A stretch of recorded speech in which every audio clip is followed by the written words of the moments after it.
I hope you're happy, Republicans. I really do. George Santos was ousted by the Republicans for no reason. For no reason. Just because they felt like it. Could they have waited till he finished out his term? Sure. Absolutely sure. But no, we're going to do the moral and righteous thing and oust George Santos, who actually voted with us, who actually voted with the House Freedom Caucus. He was the best we were ever going to get in New York's 3rd District. So then they put up this lady named Mazi Melissa Pilip, or whatever. I don't even know how to say her damn name. She was milquetoast. She didn't like Trump. The only reason they nominated her, let's just be honest, was because of the color of her skin and because she had ties to Israel, and they thought it would be a nice little thing to have an Israeli candidate in the time of the Israeli-Gaza war, whatever, blah, blah, blah, blah, motherfucking blah. Not on the merits of her candidacy, not on the merits of her anything. Just, we're going to put her. We're just going to put her.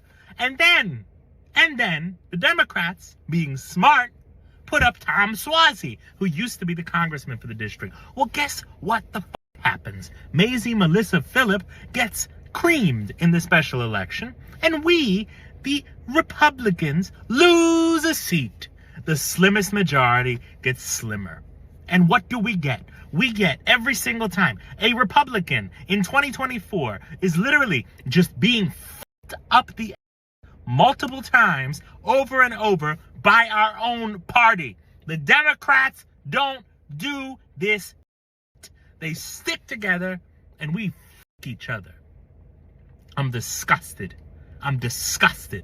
Either Trump is the nominee of this party and helps us to oust all these rhino establishment motherfuckers, or we don't have a party. And if we don't have a party, guess who does? The Democrats. And then guess what?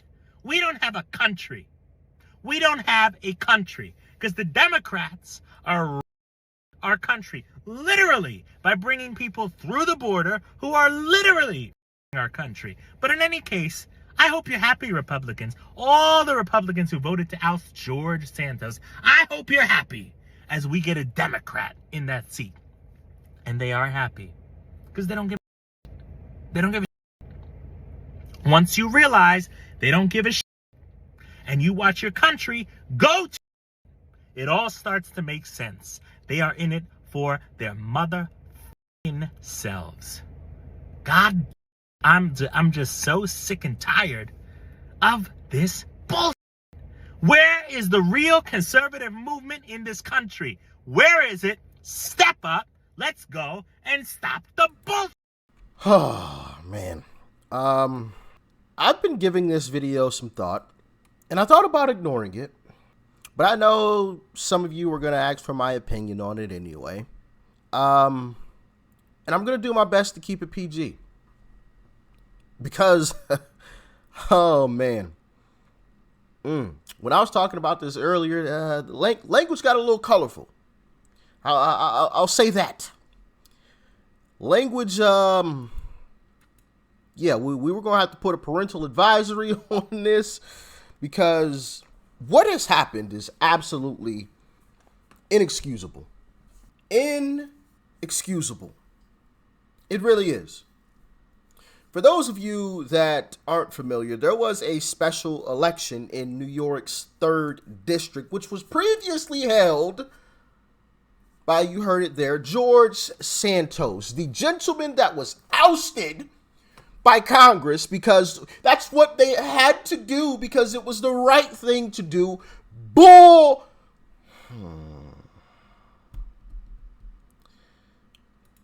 crap. And I've got the list of individuals. Here it is. Yeah, we gonna start calling these sons of you know what's out. And whenever any one of these mother lovers asks for our support again, they are getting the biggest middle finger you will ever see in your mother loving life. And of course, some of these names you're not surprised with, you know, Dan Crenshaw. Who the fuck? Excuse me. Sorry. Who the crap is voting for this guy? Can anybody tell me? Who's voting for folks like Dan Crenshaw? He's the guy with the eye patch in Congress. And I'm not making fun of him. I'm just saying so people know exactly who he is. You know, people know the guy with the eye patch. That's Dan Crenshaw. Who's voting for this guy? But here's the list. It's a rather long list, as you guys can see here. 105 House Republicans joined Democrats to expel George Santos. Tonight, a Democrat won his seat. And George Santos, oh my goodness. George Santos voted with the Freedom Caucus. With Byron Donalds, Lauren Boewarts and the crew. That's who they ousted from Congress. What? Oh, man. All right, well, here's the list, guys. Before I get too angry. You're probably going to have to pause the video to read it. All right. Here's the bottom of the list there. We're going to scroll down. Like I said, pause it if you need to. All right. Okay. Here we go.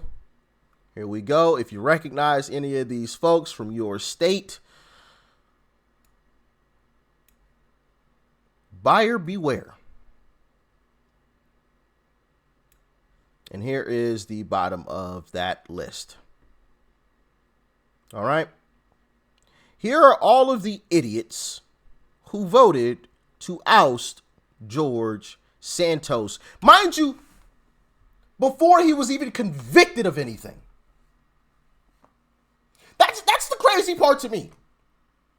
Say what you want about George Santos.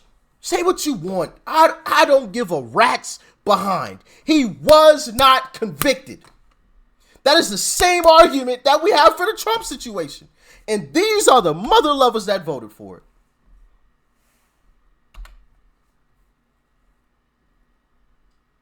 Man.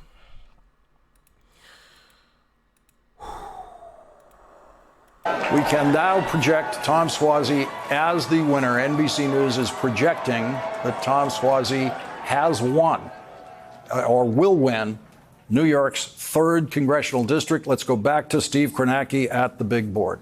Yeah, Lawrence, I mean, we were saying it without saying it, I think, a few minutes ago when we were talking. But basically what we were talking about is what just happened. We were waiting to get another update from Nassau County that would incorporate more of that same day, that election day vote, the vote that we figure is the most Republican friendly there is. We just got another batch. We were sitting at 45% counted in Nassau County before. Now it's up almost to 60 with the batch that just came in about 2 minutes ago. And you can see Suozzi's lead earlier here was a little higher. It was 15. Now it's come down to just a shade over 10 points. But again, with 60% of the vote in, for Suozzi to be 10 points ahead in the Nassau County portion of this district, which is the overwhelming share of the vote in this district, for Suozzi to be ahead by 10 points right now, Democrat leading by 10. Put that in perspective. In this section of the district, the Nassau County section of the district, in 2022, the midterm elections when George Santos won Nassau County by 10 points. That is a Steve, swing tonight. Let me just interrupt you there for 1 second, Steve, just to announce that Republican candidate Mazi Pilip has conceded the race. She has conceded to Tom Suozzi tonight in the 3rd congressional district. So that means the Democrats have added 1 Democrat. Probably Tom Suozzi will be sworn in tomorrow. Congratulations, you effing idiots. And that goes to all of those folks on that list in Congress. Congratulations. Every single last one of them deserves to lose their job. Every single last one. Now, granted, I'll admit, this lady here, Mazi, I'm not sure how to pronounce her name. Pilip, right? She was a terrible candidate. Terrible. Absolutely terrible. I mean, really, in reality, she probably was a Democrat. And it's just, I'll just play the clip. Because you told the Jewish press, quote, being a Democrat is just a piece of paper and I can switch at any time, end quote. Those were your words. So yes. If that is the case, are you going to switch? I will. after the election. I could not do that right now. It's a legal, technical issue, and I'm in the middle of race. Once it's done, I will. And I'm very proud. Even if you see my voting record as a county legislator, you can see I'm all about cutting taxes. I'm all about supporting law enforcement. I'm all about supporting small businesses and improving our economy. At the end of the day, when somebody would like to check you, you should go on a record. Yeah, she's a registered Democrat. So yeah, not a great candidate. Not a great candidate. Now, I think she ended up losing by like 6 points, right? Which is still crazy in and of itself. Because we got to touch on the same issue once again. And this sums up the whole... Bro, I'm so frustrated. I am so angry. So I made a series of videos, a couple of videos a while back, and I was talking about one of these major issues that Republicans are struggling with. And Trump showed us all the way to handle said issue. And a couple of individuals who I shall not name here, I'm not here to start drama or, and y'all know I'm not with that. I even said that in those videos. But I have to say this. A couple of individuals bashed Trump for saying he would negotiate on abortion. When you have a situation where Republicans are winning on every freaking issue across the board and we are still losing, bro, this isn't rocket science. It's not fucking rocket science. It isn't. It's simple. It's easy. The Democrats have found one key issue to win on, and that's what they pound on. Even in this election. Even in this one. Don't believe me? Here. So you're pro-choice? Again, this is a personal choice. I'm asking you very clearly. Are you pro-choice? I made it again. It's a personal decision. Just say you're pro-choice. Mazi Pilip, I am pro-life. Would you vote to make Roe versus Wade the law of the land? Just a very simple question. The Supreme Court gave it back to the state, in each state making that decision. Would you support a federal ban on assault rifles?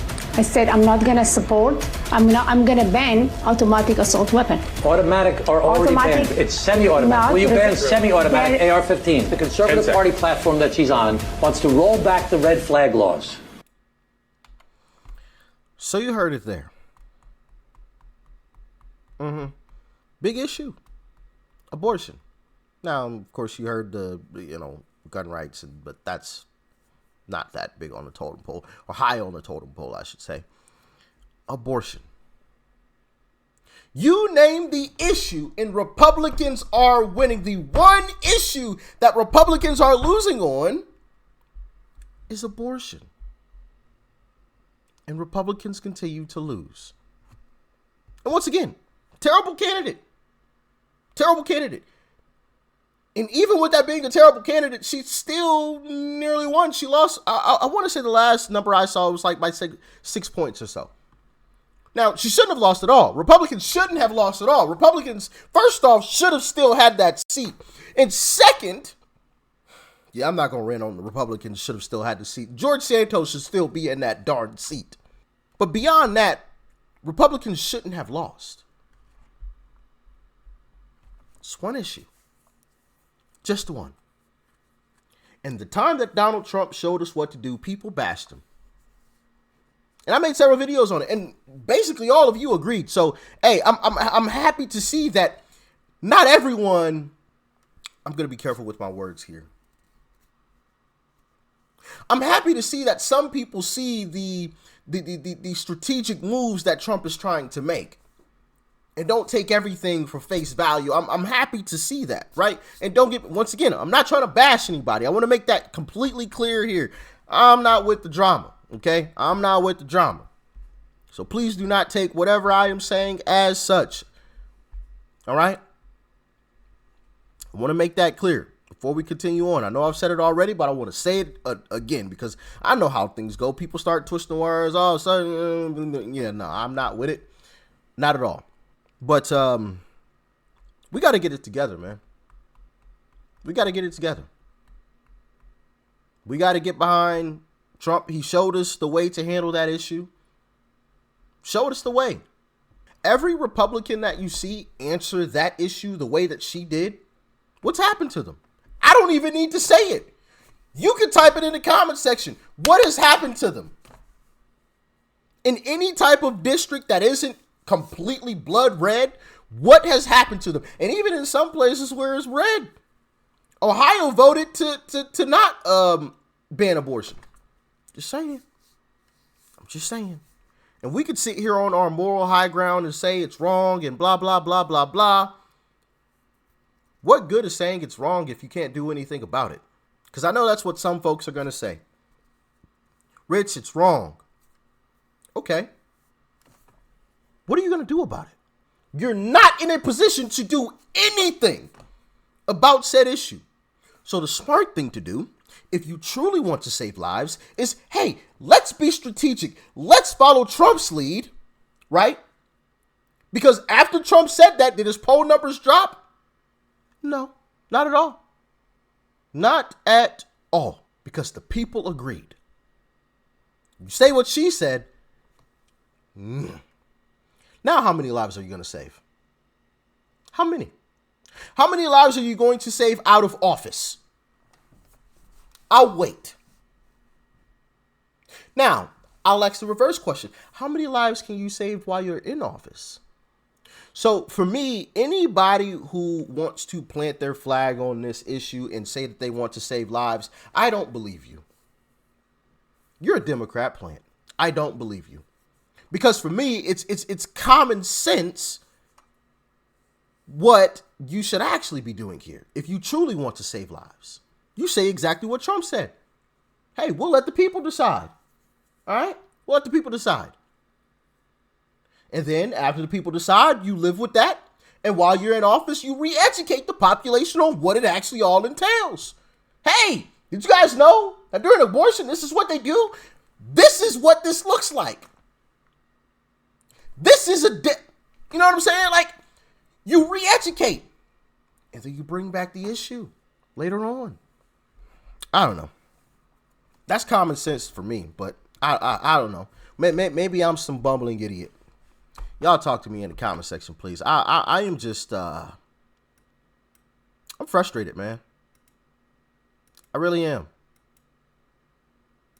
We should not be losing anything right now. We shouldn't have even kicked out a guy who actually voted with us. So to all of these individuals, I say fuck you and everyone like you. Yeah, I'm cursing. I don't even care. I don't care. All of you. Kick rocks. Kick rocks. Ridiculous. I'm out.